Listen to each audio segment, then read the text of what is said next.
Hey guys, Lindsay here. And Marissa. We are doing a video that we meant to do a long time ago. We were going to do this video probably months ago. A friend of ours came to the house and was dropping off Star Wars movies and was randomly talking about her daughter's friend. And it so happens that one of her best friends tried to commit suicide. And I'm sure we don't know any of the logistics, and I'm sure there were lots of different circumstances that led to it, but it reminded us that we never did this video about COPE, and it stands for Community Outreach for Psychiatric Emergencies. It's run by Hennepin County, which is the county that Minneapolis is in. Or if someone is experiencing something acutely and is not, an actual physical emergency, you can call COPE and 24/7. Yep. You can call someone who is a certified mental health worker. Yes.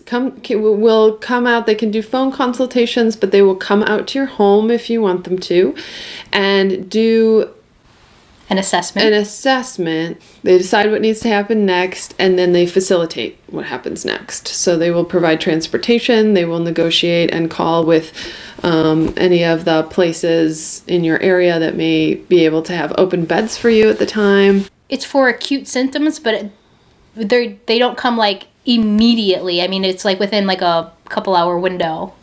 So yeah, that's why it's not for like someone who is like that you have found, or someone that is in the act, or someone it's and it's also not just for suicide. If it's not a threatening emergency, it's better than calling 911 because Absolutely. Sometimes when you see cops, they can escalate things, not on purpose, but just like, having a cop there versus a mental health worker is a much different experience. Also, you can take yourself to a hospital. I've experienced this, but that's also very weird because you're not sick necessarily. Right. You're not like physically sick.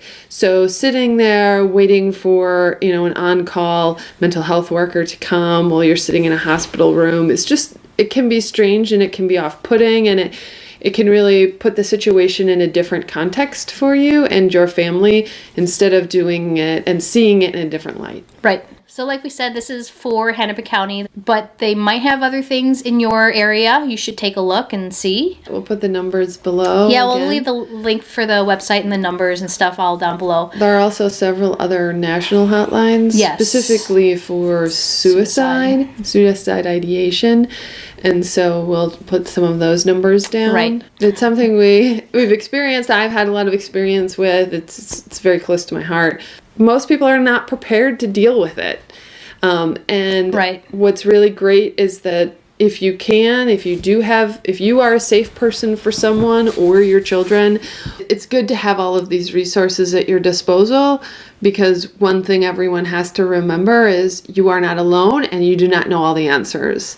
And I will say that when we did go through what we experienced with our youth, it was really great to know that before it was happening than trying to do it while it was happening. Yeah. That would have been a little more challenging, I think.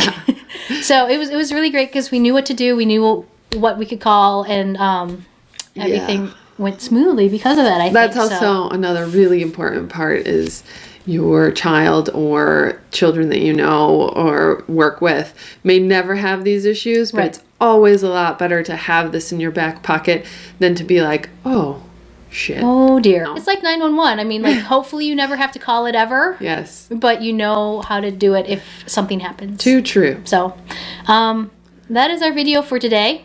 And we will see you next week. Bye. Peace.